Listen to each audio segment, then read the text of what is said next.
Masechet Horayot, traité Horayot, Daf Yud Dalet, feuille numéro 14. Nous sommes à la feuille 13, à la dernière ligne.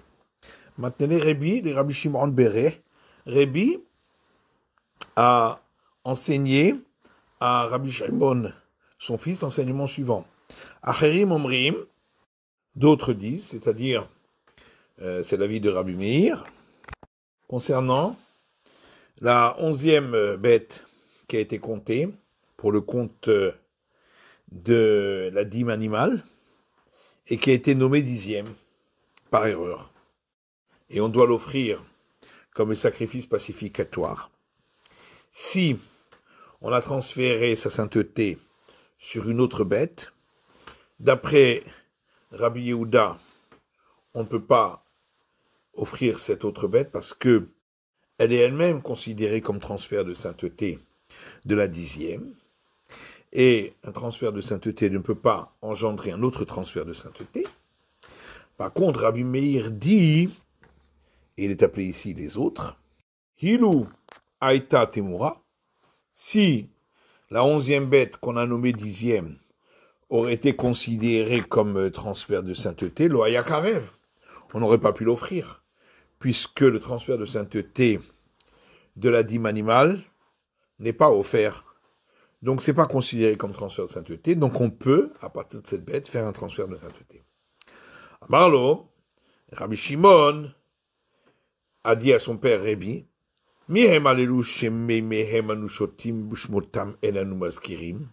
qui sont ceux-là, qui sont appelés les autres, et dont nous buvons de leur eau, puisque nous profitons de leur enseignement, et leurs noms, nous ne les prononçons pas. Amarle, Rabbi lui a répondu, Bene Adam, chez Bikshul Rakor Kevotra Kvod Betavicha. Il s'agit de personnes qui ont voulu enlever ta gloire et celle de la maison de ton père, puisqu'ils ont voulu retirer de ton grand-père, Rabban Shimon Gamliel, le titre de prince d'Israël. Amarle lui a dit, voilà qu'il est écrit dans l'Ecclésiaste, Gam ahavatam, gam sinatam, gam kinatam, kvar avda. Aussi leur amour, aussi leur haine, aussi leur jalousie a déjà été perdu puisqu'ils sont déjà morts. Amarle lui a répondu, il est écrit dans les psaumes, Ha'oyev tamu havot la netzach. Lorsque les ennemis se sont terminés, leur destruction reste à tout jamais. Amarle, alors il lui a rétorqué, ça c'est seulement dans le cas où ils ont commis des actes qui ont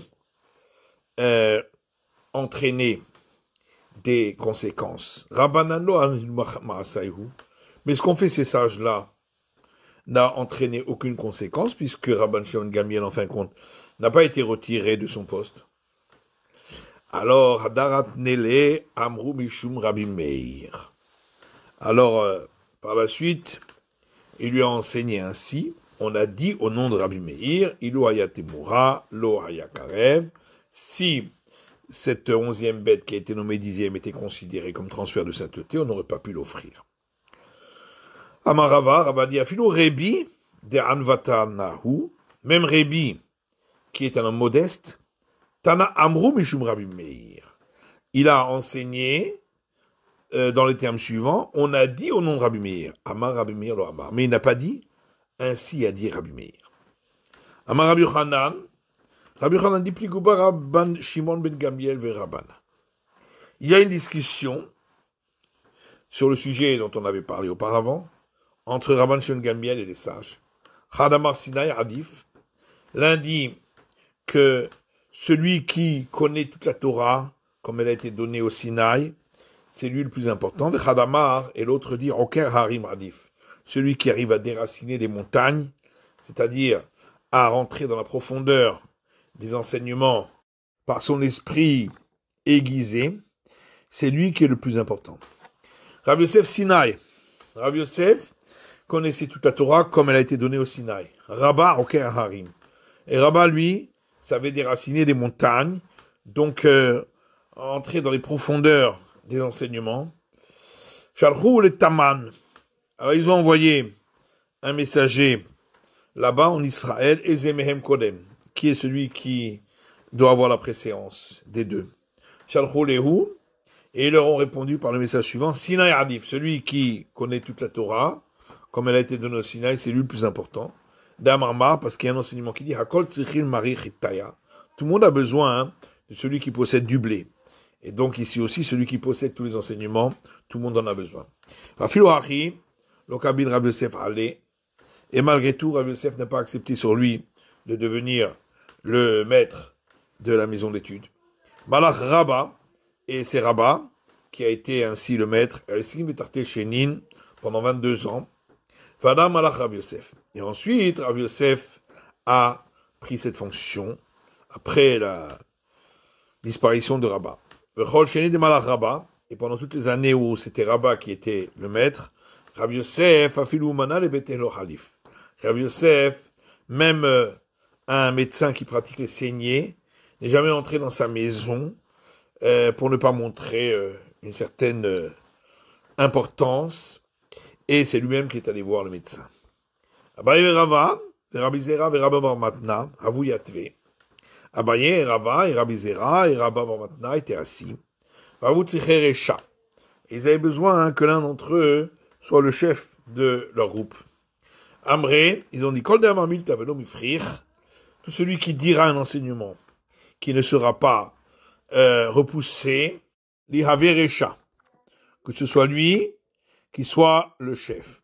Des Koulou Ifrir, enseignement que chacun d'entre eux a apporté, a été repoussé. D'Abaye Elo Ifrir, mais celui qui a apporté Abaye n'a pas été repoussé. Chazé Rabba l'Abaye, les Gavaresha. Rabba a vu que Abaye soulevait sa tête pour montrer qu'il avait compris qu'il allait devenir le chef. Amarle lui a dit, Nahmani Petachve Emma. Nahmani, c'était le vrai nom de Abaye. Ouvre ta bouche et donne les enseignements. Ibar Yalehou, on s'est posé la question. Rabbi Zera ve Rabba Barav Matna. Heiminaïhu Adif. Entre Rabbi Zera et Rabba Barav Matna, lequel des deux est le plus important? Rabbi Zera Harif ou Makshe, car Rabbi Zera avait un esprit aiguisé et posait tout le temps des questions. Rabba Bar Matna Matoun Masik. Et Rabba Bar Matna était un homme pondéré qui arrivait aux conclusions. Marie, alors qu'est-ce qu'il en est, Tékou? On est resté sur la question. C'est la fin de l'étude du Daf Yud Dalet, de la feuille numéro 14, et la fin du traité Horayot. Mazal Tov.